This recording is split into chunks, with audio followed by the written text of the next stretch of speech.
સુરત જેવી મેટ્રો સિટીની અંદર જો 25.61 લાખથી તમને સરસ મજાનો બંગલો મળી જાય ને ભાઈ, મોજ પડી જાય. અને સાથે સાથે જો વિથ ફર્નિચર લેવું હોય તો 31 લાખ રૂપિયામાં બધી એમિનિટી સાથે આ જે બંગલો છે તમને મળી શકે એમ છે. તો કઈ જગ્યાએ લોકેશન આવેલું છે અને આ ગૃહમ ડેવલપરનું કયો પ્રોજેક્ટ છે એ તમને આજે બતાવવાના છે. અહીંયાના ભવ્ય ભવ્ય ક્લબ હાઉસની વાત કરીએ તો સરસ મજાની ઇન્ડોર ગેમ હોય કે પછી અહીંયા જીમ, અરે તમારે ડિસ્કો કરવું છે ને તો ડિસ્કો બાર પણ તમને મળી જવાનું છે. સાથે સાથે તમારે કદાચ બેન્ક્વેટ હોલની રિક્વાયરમેન્ટ થતી હોય પ્રસંગ આવે ત્યારે તો પણ તમને મળી જશે. દાદા દાદી માટે કદાચ જો મંદિરે જવું છે, સોસાયટીની અંદર જ તમને મંદિર મળી જાય છે. અને બાળકો માટે આઉટડોર ગેમ્સ જોતી હોય તો પણ સરસ મજાના ગાર્ડન એરિયા હોય કે પછી એના સ્પેસિફિક એરિયા છે, બધી જ વસ્તુ એમ્યુનિટીઝ તમે અહીંયા લઈ શકો છો.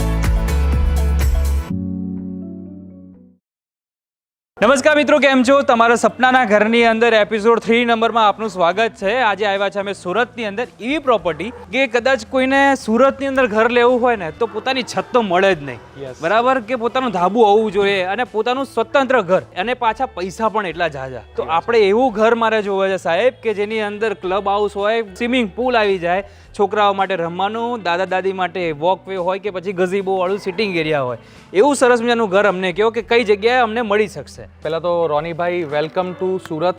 તમારું સ્વાગત છે સુરતમાં. અને તમે જેમ કીધું ને કે પોતાની છત હોવી જોઈએ, આજે સુરતમાં ખરેખર લોકોને, આપણા જેવા મિડલ ક્લાસ લોકોને જમીન સાથે મકાન લેવું એ જ બહુ નવાઈની વાત છે કે લોકો લઈ શકે, કેમ કે એટલું મોંઘું છે આજે. અને સુરતને આપણે બીજું મુંબઈ કહીએ છીએ, એટલું મોંઘું છે. રાઈટ. તો આવા સમયમાં આવા એરિયામાં જો અગર જમીન સાથે મકાન મળવું એ ખરેખર અઘરું છે, પણ હું આપીશ. પણ સાહેબ, જે રીતે હું અત્યારે તમારા જે પ્રોજેક્ટ ઉપર આવ્યો છું, જ્યારે એન્ટ્રી લઈએ છે ને ત્યારે જ મારું બજેટ છે ને આઉટ ઓફ કવરેજ જતું જ રહે છે. પહેલી વાત તો આ, કેમ કે જે માહોલ તમે ઊભો કરેલો છે, જે રીતેનો આપણે એવું લાગે કે કોઈ KGF ની અંદર જઈ રહ્યા છે, કોઈક રાજમહેલની અંદર જતા હોય, અને પછી અહીંયા ઘર જોઈએ છે પણ એવું થતું જાય, ઉપર આપણા મનના વિચારો એમ થાય કે યાર આપણા બજેટ બહાર જઈ રહ્યા છે. તો આ બજેટ ફ્રેન્ડલી છે કે પછી આઉટ ઓફ બજેટ વાળું કામકાજ છે? આ આપણો જે પ્રોજેક્ટ કરવાનો હેતુ હતો ને એ જ હતો કે મિડલ ક્લાસ ફેમિલી એને સપનાનું ઘર મળે અને એવી બધી ફેસિલિટી મળે છે એક અમીર માણસ ઉજવતો હોય કે જે રહેતો હોય. આપણે એ જ કોશિશ કરી છે કે એક સામાન્ય વ્યક્તિને આ બધી ફેસિલિટી મળે. ઓકે. અને એનું પણ સપનું પૂરું કરીએ, એનું સપનાનું ઘર આપીએ. આ સૌથી મોટી વસ્તુ છે જે અમે આપીએ છીએ. તો મને પહેલા પ્રાઇસ કહી દો, કેમ કે પ્રાઇસ પહેલા જ આપણે બતાવી દેતા હોય છે. રોનીભાઈ, આપણે બધા ખર્ચા સાથે તમને 25,61,000માં મકાન મળશે. અને જો એઝ ઇટ ઇઝ ઇન્ટિરિયર સાથે લેવું હોય તો 31 લાખમાં તમને આમાં જે એઝ ઇટ ઇઝ આપણે જોશું બધું જ આવશે 31 લાખ. ઓકે. પહેલા તો આપણે એન્ટ્રીમાં જોઈએ રોનીભાઈ, તમને આખો યુરોપિયન થીમમાં આખો પ્રોજેક્ટ બનાવેલો છે, તો તમને મકાન પણ જોવામાં લાગે કે ભાઈ હા મહેલ જેવું છે. ફ્રન્ટમાં તમને પાર્કિંગ એરિયા મળી જશે. તમારો એક 4 વ્હીલ 2 વ્હીલ હશે તો બી આગળ ફ્રન્ટમાં પાર્ક થઈ જશે. પ્લસ બે મકાન વચ્ચે જે જગ્યા આપી છે ને એ સૌથી મોટી છે. સુરતમાં આટલી જગ્યા તમને કશે જોવા ના મળે. પ્લસ આપણે EV ચાર્જિંગ પોઈન્ટ આપ્યું છે કે આજે EV નો જમાનો છે. ઓકે. તો આપણે ચાર્જિંગ પોઈન્ટ પણ ફ્રન્ટમાં જ આપી દીધું છે. ચાલો આપણે અંદર જોઈએ. સર સાહેબ, સૌથી મોટી એક વાત છે કે જ્યારે આપણે ઘર લેવા જઈએ ને તો જે સેમ્પલ હાઉસ બનાવેલું હોય ને એ સૌથી સર્વશ્રેષ્ઠ હોય ને, એવું એ જોઈને આપણે ઘર લેવાની ઈચ્છા થઈ જાય, બરાબર છે? તો આ સેમ્પલ હાઉસ છે કે પછી આપણે આવી રીતે જ આપતા હોય છે? આપણે 31 લાખમાં તમને જે દેખાય છે ને અહીંયા, હું જે બતાવું છું એઝ ઇટ ઇઝ આવું જ મકાન મળશે વિથ ઇન્ટિરિયર. સોફા, ટીવી સોનીનું કંપનીનું છે. તમે જો તમને બધી બ્રાન્ડ દેખ, ક્રોમ્પટન, એટલે આપણે સારી વસ્તુ જ આપવી છે લોકોને. ઓકે, બરાબર છે. તો હવે આ જે 31 લાખ રૂપિયા હું તમને પે કરી દઉં છું, ઓકે, તો કેટલા BHK છે આ ઘર? આપણે એ તમે મને પહેલા કહી દો. આપણે આ 2 બેડરૂમ હોલ કિચન છે, 2 BHK ના કહેવાય આપણે. અને ફ્રન્ટમાં હોલ છે, કિચન છે, સ્પેશિયસ કિચન. તમે જોઈ શકો છો કે આરામથી 2-3 લેડીઝ પણ કામ કરવું હોય તો કરી શકે. આપણે સ્ટોરેજ આપ્યું છે. ઉપર 2 માસ્ટર બેડરૂમ છે અને બંને માસ્ટર છે. ઓકે. આ જે છે આપણું મોડ્યુલર કિચન બનાવીને આપણને આપેલું છે કે જેના થકી આપણો સામાન પણ સરસ રીતે આપણે મૂકી શકીએ એમ છે. અહીંયા આપણને સ્ટોરેજ આપેલું છે, આ જગ્યા છે. અને ઇન ફ્યુચરની અંદર ગેસ લાઇન આપણે આવી શકે એમ છે? યસ, ફ્યુચરમાં આવી જશે, બહુ જલ્દી આવી જશે. ઓકે, એટલે અહીંયા તમારે ફ્યુચરની અંદર ગેસ લાઇન પણ આવી જવાની છે. આની અંદર જે તમે 31 લાખમાં તમે ઘર લો છો તો અહીંયા અહીંયા ગેસની સગડી, મિક્સર, આરો પ્લાન્ટ છે, એટલે તમારે પાણીની વ્યવસ્થા તમારે અહીંયા પ્રોપર થઈ જવાની છે. 24 કલાક પાણી રહેશે આપણે? 24 કલાક. ઉપર આપણે વોટર ટેન્ક આવશે 1500 લીટરનો અને 24 કલાક પાણી આવશે. ઓકે, નીચે આપણે જોઈએ તો અહીંયા પણ એક સરસ મજાની સ્પેસ આપેલી છે. અહીંયા તમારો વોશરૂમ આવી જાય છે વિથ ટોયલેટ, અને આ બાજુમાં ચોકડી છે જે મમ્મી છે, હા મમ્મી જે આપણે વાસણ ગુસણ જે કપડાં ધોવા હોય તો અહીંયા આપણે ધોઈ શકાય એમ છે. ઓકે, સેકન્ડ થિંગ છે કે આપણું સ્ટોરેજ બહુ ઇમ્પોર્ટન્ટ છે, કે જેની અંદર આપણા ઘઉં છે કે અથવા કોઈક એવો આપણો સ્ટોર રૂમ બનાવવો હોય તો આ બધી વસ્તુઓ રાખવા માટેની જ જગ્યા છે, જે અમને બહુ સરસ રીતે ઉપયોગ કરેલી છે. કે આ અહીંયાથી સીડી ઉપર જાય છે તો નીચે એક સ્ટોરેજ બનાવી આપ્યું છે આપણને કે જે મૂકી શકાય છે. સેફટી માટેનું અહીંયા ગ્રીડ પણ આપેલી છે. ચલો હવે ઉપર જઈએ આપણે. તો સાહેબ આ પહેલું આપણું આ ફર્સ્ટ માસ્ટર બેડરૂમ છે. આપણે વોર્ડરોબ આવી જશે. યસ, બરોબર છે. બેડ છે અને એ પણ સ્ટોરેજ વાળો બેડ છે, તમે અંદર સ્ટોર પણ કરી શકો. ઓકે, સ્ટોરેજ વાળું જ છે એનું? હા, યસ. એટલે આપણું વધારાનો કદાચ કપડાં હોય કે પછી બીજું પણ વસ્તુ અંદર મૂકી શકાય. અંદર મૂકી શકાય. ટોયલેટ બાથરૂમ છે. Okay, with balcony. જો અહીંયા સરસ મજાની બાલ્કની પણ છે, જેના થકી તમે સરસ મજાનો વ્યૂ પણ જોઈ શકો છો. એવું અહીંયા બેઠા હોય ને તો આપણને એવું લાગે કોઈ યુરોપની કન્ટ્રીમાં બેઠા હોય ને, તો એવું જ અહીંયા માહોલ તમને જોઈ શકો છો. આ બધું જેટલું ઇન્ટિરિયર પીઓપી છે વર્ક બધું ઇન્ક્લુડેડ છે, બધું જ આવશે. યસ, બધું જ આવશે. ચલો ઠીક છે, આગળના આપણે બીજો બેડરૂમ છે એ જોઈએ. મોટાભાગે 2 BHK ઘરની અંદર એક જ માસ્ટર બેડરૂમ હોય છે કે જેની અંદર અટેચ ટોયલેટ બાથરૂમ હોય છે. આ બે બેડરૂમની અંદર અટેચ ટોયલેટ બાથરૂમ છે આપણે બંને માસ્ટર બેડરૂમ છે. એટલે આમ આખા ઘરની અંદર ટોટલ 3 ટોયલેટ આપેલા છે, બરાબર છે, જેના થકી તમારે કોઈ જગ્યાએ છો તો તમારે સ્પેશિયલ બીજી જગ્યાએ જવાની જરૂર નથી.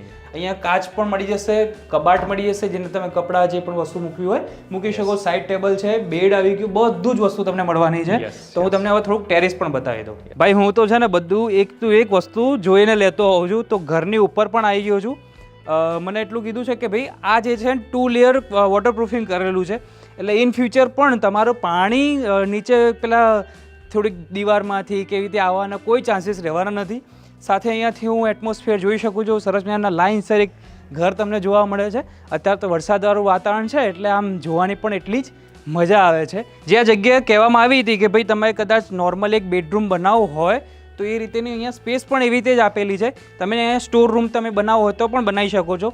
બહારનું એલિવેશન ખરાબ પણ નહીં લાગે અને તમારો નોર્મલ સ્ટોરેજ બનાવવું હોય તો પણ થઈ જાય. સાહેબ મને એ પણ વાત કરી દો કે કદાચ હું અહીંયા ઘર લઈ રહ્યો છું તો અહીંયા મને બીજી એમ્યુનિટીઝ શું મળશે જે વાપરવાવાળી ને પ્રેક્ટિકલ હોય? આપણા પ્રોજેક્ટમાં જેટલી પણ એમ્યુનિટીઝ આપણે આપી છે બધી લક્ઝુરિયસ એમ્યુનિટીઝ આપી છે ને આ બધી યુઝ કરવા માટે જ આપી છે કે જે લોકોના રોજના દિવસમાં યુઝ કરતા હોય છે. જેમ કે હેલ્થ માટે જીમ છે, આપણે બહાર જવું ના પડે. ઓકે, બરોબર છે. આપણે બેન્ક્વેટ હોલ છે, નાનો મોટો પ્રસંગ કંઈક ને કંઈક ચાલતો હોય તો આપણે એના માટે આજે તમે મોંઘી ફાર્મ હાઉસ આપણે લેતા હોવ છો એના કરતાં આપણે સોસાયટીમાં જ આપણે એસી બેન્ક્વેટ હોલ આપેલો છે. ઓકે, થિયેટર આપેલું છે, લોકોને બહાર જવું ના પડે. એન્ટરટેનમેન્ટ માટે પણ આપણે સોસાયટીમાં જ આપેલું છે. સરસ. ઘણા બધા લોકો પ્રોજેક્ટ બનાવે પણ સિનિયર સિટીઝનનો કોઈ ખ્યાલ નથી રાખતું કે એ લોકો શું કરે. તો એ લોકો માટે બહુ મોટું મંદિર બનાવેલું છે. આપણે સિનિયર સિટીઝન ઝોન બનાવેલો છે. બચ્ચા લોકો માટે આપણે કહે છે કે બચ્ચા લોકો મોબાઈલમાં જ પડ્યા હોય છે, ક્યાં જાય? કંઈ હોય તો જાય ને. તો આપણે એના માટે ગાર્ડન્સ આપ્યું છે, પ્લે ઝોન એરિયા આપ્યો છે. ઉપર ઇન્ડોર ગેમ્સમાં આપણે મોટા લોકો માટે પૂલ, સ્નૂકર બધું જ આપ્યું છે. ઓકે, પ્લસ રિક્રિએશન માટે આપણે સ્વિમિંગ પુલ આપ્યો છે મોટો. અને ઘરે કોઈ મહેમાન આવે છે તો એના માટે 2 આપણે ગેસ્ટ હાઉસ આપ્યા છે કે ત્યાં તમે ઉતારો આપી શકો. વાહ. બીજી સૌથી મોટી વસ્તુ આ તો ઠીક છે કે એમ્યુનિટીઝ એવી છે જે લક્ઝુરિયસ વસ્તુ કહે છે, એના કરતાં બેઝિક નેસેસિટી છે કે આપણી ચીજ વસ્તુઓ ક્યાં મળે. ઓકે, એના માટે આપણા પ્રોજેક્ટમાં જ આપણે 30 દુકાનો આપી છે. હા, કે એક વસ્તુ તમને અહીંયા કરિયાણું હોય, શાકભાજી હોય કે ટેલર હોય કે સલૂન હોય, બ્યુટી પાર્લર હોય, કપડાં હોય, બધી જ વસ્તુ, મેડિકલ હોય, બધી જ વસ્તુ તમને આપણા સોસાયટીમાં ગેટના બહાર નીકળો એ તમને મળી જાય. એટલે મેન ઇમ્પોર્ટન્ટ હું એ જ પોઈન્ટ ઉપર આવવા જતો, તમે પોઈન્ટ એ છેડી પણ દીધો. કેમ કે એમ્યુનિટીઝ અને ઘર એલિવેશન બધું સરસ રીતે બતાવતા હોય છે, પણ ઘર એવી જગ્યાએ એવા જગ્યા ઉપર હોતું હોય કે ભાઈ વસ્તુ મળે નહીં એટલે સિટીમાં જવું પડે. પણ અહીંયા આપણને ટોટલી બધું મળી જાય છે. એકચ્યુઅલી રોનીભાઈ આ સિટી જ છે. ઓકે, બટ આવનારા સમયમાં બહુ જલ્દી જેમ હવે સુરત મોટું થાય છે, યસ, આજના ન્યૂઝપેપરમાં છે કે હજી 26 લાખ લોકો ભાડે રહે છે. 82 લાખના વસ્તીમાં 26 લાખ લોકો ભાડે રહેતા હોય તો મકાન તો બધાને જોઈએ છે. યસ. ચલો હવે આ બધું સરસ આપણે વાતો કરી લીધી છે. હવે મેન પોઈન્ટ ઉપર આપણે આવીએ. મારી પાસે કદાચ 5-10 લાખ રૂપિયા મારી પાસે કદાચ કેશ પડ્યા છે. ઓકે, મારે ઇન્વેસ્ટ જે સેવિંગ કરેલા છે. હવે આ ઘરની કિંમત છે આપણું ઇન્ટિરિયર સાથેની 31 લાખ રૂપિયા અને નોર્મલ ઇન્ટિરિયર વગર લઈ રહ્યા છે તો આપણે 25.61 લાખ રૂપિયા. યસ. તો મને લોન કેટલાની થઈ જાય સૌથી મોટો ક્વેશ્ચન. રોનીભાઈ આપણે 20 થી 21 લાખની આમાં લોન થઈ જશે. ઓકે. સિબિલ સારો હોય ને બધું સારું હોય તો 20 થી 21 લાખ લોન થઈ જાય છે. ડાઉન પેમેન્ટ જે હોય છે એના માટે આપણે 1 થી 2 મહિનાનો ટાઈમ આપણે આપી દઈએ છીએ. અચ્છા. અને મકાન બધા રેડી ટુ મૂવ છે. તમને આજે મકાન લો, પેમેન્ટ થાય તો તમને વિધિન 15 to 20 ડેઝમાં તમને પોઝિશન પણ આપી દઈશું. પોઝિશન પણ આપી દો છો. મકાન રેડી જ છે. એમાં તમારો દસ્તાવેજનો ખર્ચો, મીટર ચાર્જ, તમારા નામે મીટર થઈને આવે છે, જીએસટી અંદર ઇન્ક્લુડ થઈ ગયું, ડેવલપિંગ કોસ્ટ જે આપણે ક્લબ હાઉસને જે રોડ રસ્તા બનાવે છે ડેવલપિંગ કોસ્ટ જેને આપણે ગુજરાતીમાં ભરણું કહીએ છીએ, અને 2 વર્ષનું મેન્ટેનન્સ. તમારો દસ્તાવેજ થાય ત્યારથી 2 વર્ષનું મેન્ટેનન્સ અંદર ઇન્ક્લુડેડ છે. યસ. એટલે તમારું મેન્ટેનન્સ પણ હવે તમે દસ્તાવેજ થાય એના 2 વર્ષ પછીથી સ્ટાર્ટ થશે અને એ પણ એપ્રોક્સિમેટલી 800 થી 850 રૂપિયા જેટલું મેન્ટેનન્સ પર મંથ. યસ. બસ એ તો એ નોમિનલ જે દરેક બહુ જગ્યાએ નોમિનલ કહેવાય. તો ઠીક છે ભાઈ, આ સપનાનું ઘર તમારા માટે એટલા માટે સિરીઝ અમે બનાવી હતી કે ભાઈ દરેક લોકોને કંઈક ના કંઈક વસ્તુ બતાવવા માટે કે ભાઈ પોતાનું ઘર લેવું હોય તો કઈ રીતે લઈ શકાય. થોડાક સમય બાદ અહીંયા મોટું અક્ષરધામ પણ બની રહ્યું છે પૂરા વિશ્વનું. અક્ષરધામ મંદિર. બરાબર છે. તો BAPSનું સૌથી મોટું અક્ષરધામ મંદિર પણ અહીંયા નજદીકમાં બને છે. એટલે આ બધા ઘર અને આ બધા જમીનનો ભાવ ઊંચો આવવાનો છે. એટલે તમે ઇન્વેસ્ટમેન્ટ પર્પઝથી તમે વિચારીને આ જગ્યા ઉપર ઇન્વેસ્ટમેન્ટ કરી શકો છો. તો આ વિડીયો તમને કેવો લાગ્યો જરૂરથી કોમેન્ટ કરો. નવા ઘર અને નવા મકાનની માહિતી લેવા માટે અમારા પેજને ફોલો કરી નાખો. મોબાઈલ નંબર અને એડ્રેસ, લોકેશન બધું ડિસ્ક્રિપ્શનમાં અને સ્ક્રીન ઉપર આપેલું છે. આવીને મુલાકાત કરો અને જુઓ કે મારું સપનાનું ઘર જે વિચારું છું એવું મને મળે છે કે નથી મળ્યું. વિડીયો પસંદ આવ્યો શેર કરી નાખો.